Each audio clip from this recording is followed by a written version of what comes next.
کے کہتے ہیں کہ ہمارے لیے ریڈ لائن ہے عمران خان اور مولانا فضل الرحمان کے بھی ریڈ لائن ہے ان کے والوں کے.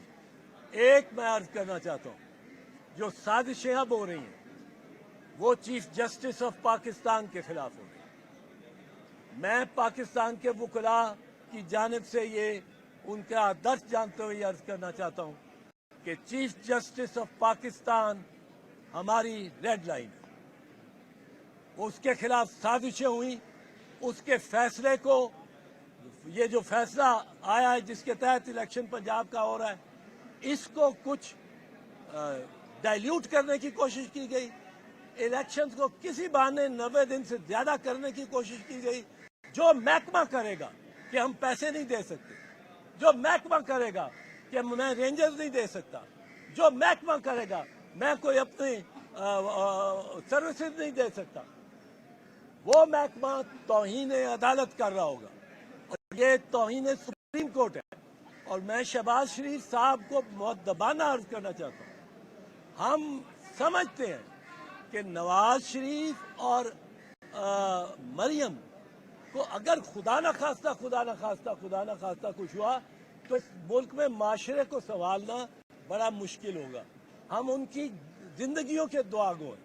اسی طرح آپ سب بلاول اور آصف زرداری, مولانا فضل الرحمان اور عمران خان, اور اب میں ایڈ کرنا چاہتا ہوں, بتانا چاہتا ہوں کہ چیف جسٹس آف پاکستان بھی ہماری ریڈ لائن ہے. پھر وکلاء کیا کریں گے, پھر ایک 2007 والی موومنٹ شروع ہوگی. کیا ہوگا یہ وقت بھی بتائے گا, پر وہ ہماری ریڈ لائن ہے. ان کے احکامات اور سپریم کورٹ کے احکامات پہ منوان عمل کرنا لازم ہے. الیکشن کمیشن پہ بھی, حکومت پہ بھی, نگران حکومت پہ بھی, اور نیچے ماتحت عدالتوں کو بھی, اور تمام انتظامیہ کو. اچھا رضا صاحب بتائیے گا کہ اس وقت جو صورتحال ہے وہ آپ کیا کہتے ہیں کہ کس کی ماں پر ہو رہی ہے؟ نگران حکومت جو ہے وہ موقف نہیں دے رہی, وزیر قانون جو ہے وہ فوراً پریس کانفرنس کر کے جو ہے وہ ساری صورتحال پہ بات کرتے ہیں, تو کون حکومت کون کر رہا ہے پنجاب میں؟ نگران, یہ وزیر جو آپ نے لا منسٹر کی بات کی ہے وہ تو بڑا اچھا شائستہ آدمی شخص ہے, پر میں حیران ہوں کہ اس نے یہ کس طرح, جہاں 5 جج بیٹھے تھے وہاں 7 کیسے بنا دیے. کسی نے دیکھا, کسی کیمرے کی آنکھ نے دیکھا, وہاں 2 دن بحث ہوتی رہی, تو وہ 7 جج تھے, وہ 2 دوسرے ججوں کی روحیں ساتھ بیٹھی ہوئی تھی, ہمیں تو نظر نہیں آئے. ہم نے تو کسی نے کوئی نہیں ملا جو اس بینچ کی, وہ ریکانسٹیٹیوٹڈ بینچ تھا, یعنی ری نوٹیفائڈ بینچ تھا, اس پہ کوئی اعتراض 5 ممبرز نے کوئی نہیں کیا.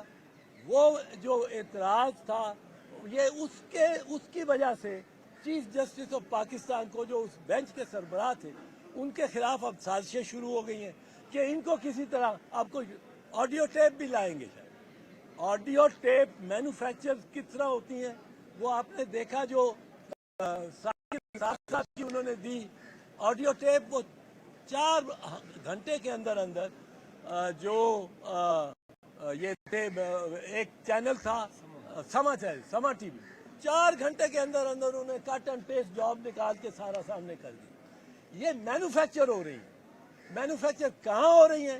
یہ ایک ہی ابھی تک سیاستدان نے کلیم کیا ہے کہ میرے پاس اور بھی مٹیریل ہے بہت کچھ, ایک ہی نے کیا ہے, ہمارے پاس تو نہیں ہے, ہم تو نہیں ایسی چیزیں بناتے, پر یہ بن رہی ہیں.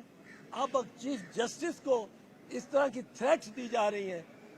یہ ایسا معاملہ ہے جس میں ہم وکلاء پاکستان کے پھر عدلیہ کے ساتھ کھڑے ہوں گے, چیف جسٹس کے ساتھ کھڑے ہوں گے. اندر بھی سازشیں ہو رہی ہیں, اندر بھی سپریم کورٹ میں شہباز شریف پرائم منسٹر نے خود کہا ہے کہ 2 قسم کے ججز ہیں ہو گئے, ایک جو میاں صاحب کے, میاں نواز شریف کے خلاف ہے, جو ان کے حق میں.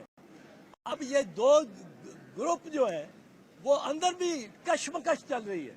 یہ اندرونی کشمکش ہو یا بیرونی کشمکش ہو, ہمارے لیے وکلاء کے لیے ریڈ لائن ہے چیف جسٹس آف